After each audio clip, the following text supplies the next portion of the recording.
everybody. Happy Wednesday. Welcome to Kids Corner. Today we are continuing our series on parables, and we're going to talk about a parable from Luke chapter 15 called the parable of the prodigal son. You might have heard that term before. You might have heard about the parable of the prodigal son. It's a very popular parable used in teaching for Sunday schools and things like that. And that's because it's got a great message in it. So the word prodigal just kind of means lost, right? So it's really the parable of the lost son. And it's about a father who has two sons.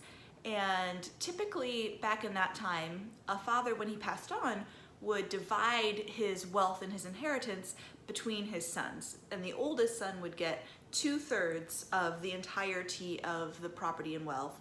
And then the younger sons would share whatever was left. So this father had two sons, so the older son was to receive 2/3 of his inheritance, and the younger son would have received 1/3 of his inheritance. So the younger son comes to the father and he says, "Hey Dad, I know you owe me this inheritance, and I know it's supposed to be for after you pass on, but I'd kind of like to receive that wealth now." And this was really an insult to the father, because it was basically telling the father, like, I wish you were dead. I'd rather have your money than your presents.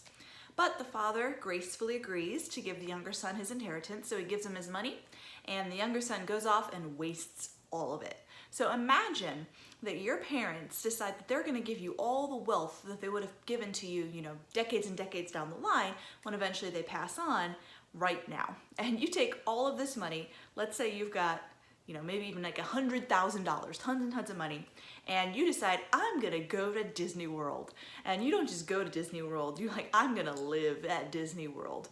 Well, $100,000 seems like a lot of money, but it's not gonna get you very far when you're trying to live somewhere expensive and wasting it all on things that you don't really need. Not the necessities, but just things that are extravagant, right? Like outside the realm of what you would normally need to live. And after a few weeks go by, the money runs out and you are out of luck. You've got no money left, nowhere to live, and you're like, oh man, well, I'm stuck now. I guess I'll just get a job down here. And you can't find a job in Disney World, and the only job you can find is, let's say you find a job at a hotel near Disney World cleaning up other people's trash. So you're just a trash taker-outer at some hotel somewhere with nowhere to live. You can barely afford to feed yourself, so you're like eating the scraps from other people's leftover food that they've ordered into their rooms, right? And eventually you come to your senses, and you're like, what am I doing? I would be better off moving back home and offering to work for my family than trying to live this lifestyle where I have nothing.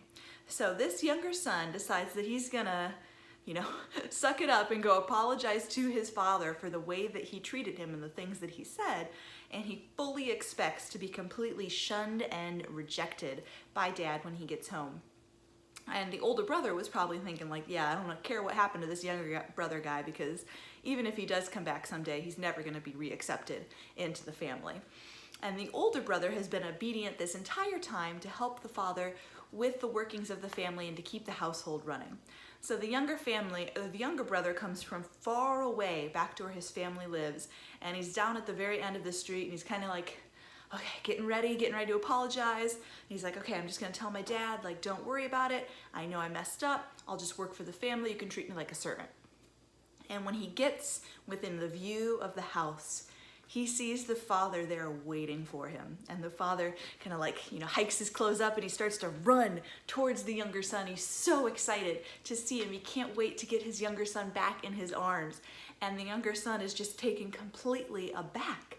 He has so offended his father and completely expects to be rejected, but what he's receiving is love and forgiveness and acceptance. And more than that, the father is so excited that his lost son has returned to him. And so the father wraps his lost son up in a big hug, and he's like, welcome back to the family, lost son. I have been waiting for you and hoping that you would return.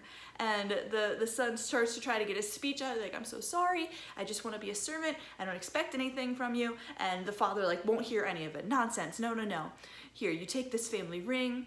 let's get him a coat, let's get him the ring, let's make sure that he feels fully welcomed. And then he tells another guy, like, oh, go prepare a huge feast for this son that has returned to me. I want to celebrate the coming back of my son. And so he receives a welcome warmer than one that he could have ever imagined he would get. And so the lost son has been found by the Father. And that's really such a message for us, that it doesn't matter how far off track we get. If we turn to God and if we come home, we will be welcomed with open arms. And Scripture even tells us that there is a party in heaven whenever any one of us repents and turns back to God. So it's never too late to come home, and God is always going to be excited to receive us back into his arms.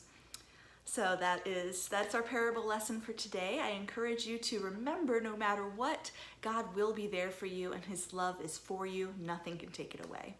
All right, thanks guys.